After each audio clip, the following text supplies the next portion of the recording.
Assalamualaikum warahmatullahi wabarakatuh. Selamat pagi sahabat desa. Jumpa lagi bersama saya Agus Liana, pendamping lokal desa dari Kecamatan Jempa. Adapun topik hari ini kita akan membahas tentang pengentasan kemiskinan ekstrim di desa. Yang bersama saya telah hadir narasumber kita, seorang tokoh perubahan, tokoh masyarakat dari desa Cerbada yang akan berbincang-bincang selama beberapa menit ke depan. Silakan Bapak untuk memperkenalkan diri. Baik Bu, terima kasih atas kesempatannya. Perkenalkan, nama saya Jamaluddin, biasa dipanggil Jamal. Alhamdulillah saya dipercayakan sebagai perangkat desa di Gempung Cerbada, menduduki pada posisi Kepala Urusan Umum dan Perencanaan. Bapak selaku tokoh masyarakat di desa Cerbada, selama ini langkah-langkah apa saja yang sudah dilakukan untuk mencegah atau mengentaskan kemiskinan di desa? Baik,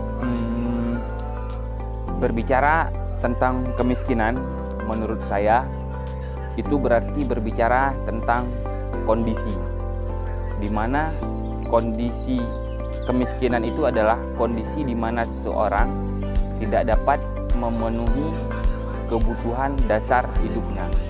Kondisi tersebut terjadi bukan karena keinginan daripada individu itu sendiri, melainkan terjadi karena tidak bisa dihindari dengan kekuatan yang dimilikinya. Karena itu, kemiskinan pada suatu individu atau kelompok ada peluang untuk dientaskan oleh orang lain di luar individu atau kelompok tersebut. Jika dilihat dari berbagai kondisi, maka ada beberapa kondisi yang dapat menjadi penyebab terjadinya kemiskinan. Kondisi tersebut antara lain yang pertama, kondisi alamiah dan ekonomi. Kondisi ini timbul karena keterbatasan sumber daya. Sumber daya, baik itu sumber daya manusia ataupun sumber daya lainnya, sehingga membuat peluang produksi relatif kecil dan tidak dapat berperan dalam pembangunan. Pada kondisi ini, pemerintah harus memikirkan pola peningkatan dan pemanfaatan sumber daya dalam berbagai wujud program dan kegiatan, sehingga bisa membuat peluang produksi menjadi meningkat, serta semua sumber daya yang ada dapat berperan dalam seluruh aspek pembangunan. Yang kedua, kondisi yang menyebabkan kemiskinan disebabkan oleh struktural dan sosial. Kondisi ini terjadi karena hasil pembangunan yang belum merata, tatanan kelembagaan yang tidak struktural, serta kebijakan dalam pembangunan yang belum tepat sasaran. Kondisi ini sepenuhnya terjadi karena pengelolaan sistem pemerintahan. Karena itu, pada kondisi ini pemerintah harus membenahi semua struktural kelembagaan serta melahirkan kebijakan pembangunan yang lebih menyeluruh sehingga melahirkan program pembangunan yang lebih merata. Nah, kondisi yang ketiga menurut kami yang menyebabkan kemiskinan itu terjadi adalah karena kondisi kultural dan budaya, di mana kondisi ini merupakan akibat daripada kebiasaan dari dalam diri individu atau kelompok itu sendiri. Salah satu contohnya adalah kebiasaan hidup yang merasa kecukupan sehingga membuat seseorang atau kelompok terjebak dalam kemiskinan. Karena itu, seharusnya seorang individu atau suatu kelompok harus memiliki strategi pemenuhan kebutuhan yang baik dan bijak dengan memikirkan kebutuhan hari ini dan juga kebutuhan di masa yang akan datang. Menurut saya, selaku perangkat desa ataupun pemuda yang menginginkan perubahan, ada dua solusi yang mungkin bisa saya tawarkan untuk pengentasan kemiskinan. Yang pertama mungkin bisa kita lakukan adalah pemanfaatan sumber daya alam secara maksimal. Nah, kenapa saya menyebutkan ini sebagai sebuah solusi? Karena menurut saya dengan termanfaatkannya semua sumber daya alam, maka lahirnya peluang-peluang baru bagi seluruh masyarakat untuk dapat ikut andil ataupun memanfaatkan sumber daya alam tersebut sehingga dapat menghasilkan pendapatan finansial yang dapat memenuhi kebutuhan hidupnya sehari-hari. Sebagai satu contoh, salah satu sumber daya alam hari ini yang sedang berkembang dan begitu canggih yaitu internet dan teknologi. Menurut kami, internet dan teknologi itu merupakan salah satu sumber daya alam yang harus dikembangkan oleh pemerintah supaya bisa digunakan oleh masyarakat untuk menjadi sarana mendapatkan pendapatan finansial untuk pemenuhan kebutuhan sehari-hari. Yang kedua, masih dengan sumber daya. Tadi sumber daya alamnya, sekarang sumber daya manusianya. Nah, solusi yang kedua ini pemerintah harus ikut andil. Bagaimana caranya melakukan suatu program ataupun terobosan yang dapat meningkatkan sumber daya manusia daripada seluruh elemen masyarakat. Nah, mungkin yang bisa dilakukan adalah misalnya di desa kami, di desa Aceh Bada, yang pernah kami lakukan, kami menginventarisasikan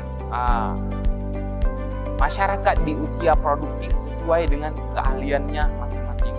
Nah, misalnya kami inventarisasikan ada masyarakat yang berprofesi sebagai petani, nelayan, tukang pangkas, tukang bangunan, dan lain-lain sebagainya. Nah, program yang sudah pernah kami jalankan di sini yaitu terhadap masyarakat yang berprofesi sebagai tukang pangkas ataupun punya keahlian di bidang pangkas atau barber.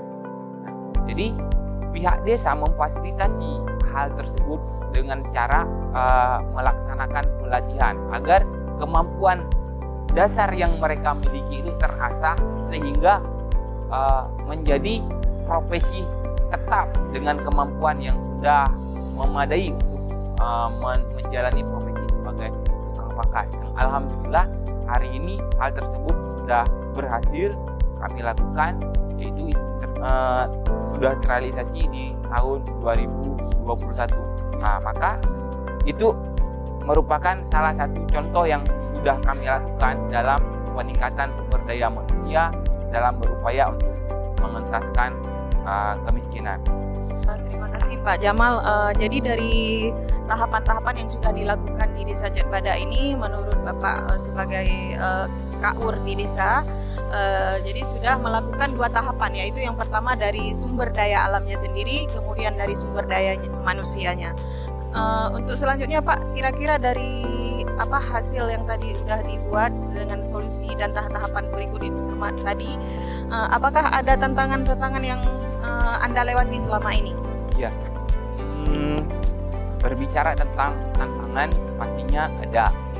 Memang yang kita laksanakan ini sebuah program dan kegiatan, dan pengentasan sendiri juga maksudnya adalah proses, dan setiap proses itu pasti ada kendala ataupun hambatan yang dilalui. Nah, dari 2 solusi tadi yang mungkin sudah saya sebutkan, yang saya tawarkan bagaimana caranya salah satu strategi pengentasan kemiskinan yaitu peningkatan sumber daya manusia dan pemanfaatan sumber daya alam. Nah, kedua hal ini tentunya punya tantangan dan hambatan tersendiri, misalnya seperti sumber daya alam. Tadi saya mencontohkan internet sebagai salah satu contoh sumber daya alam yang bisa dimanfaatkan sehingga bisa digunakan oleh masyarakat dalam menjadikannya sebagai peluang usaha baru ataupun sumber pendapatan finansial untuk pemenuhan kehidupan sehari-hari masyarakat. Nah, internet sendiri dalam realisasinya itu yang pertama sekali yang ketersediaan internetnya di desa. Mungkin bagi masyarakat untuk mendapatkan akses internet sendiri itu harus menggunakan kuota yang memang harus mengeluarkan biaya untuk membelinya. Begitu juga dengan lokasi tempat ataupun desa saat ini yang mungkin belum terjangkau jaringan internet, itu juga merupakan menjadi hambatan tersendiri untuk pengembangan sumber daya internet saat ini.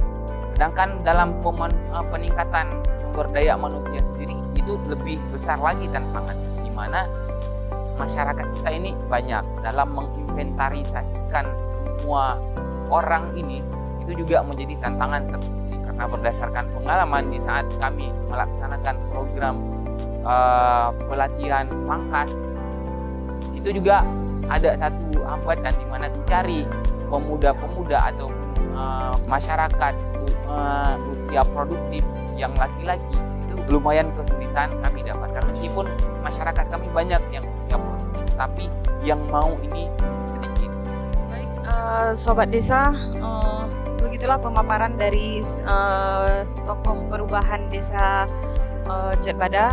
Menarik sekali obrolan kita hari ini. Mudah-mudahan apa yang sudah dilakukan oleh pemerintahan Desa Jetbada bisa mengentaskan kemiskinan di desa dan bisa keluar dari lingkaran kemiskinan. Saya selaku pembawa acara mohon maaf atas segala kesalahan. Wassalamualaikum warahmatullahi wabarakatuh.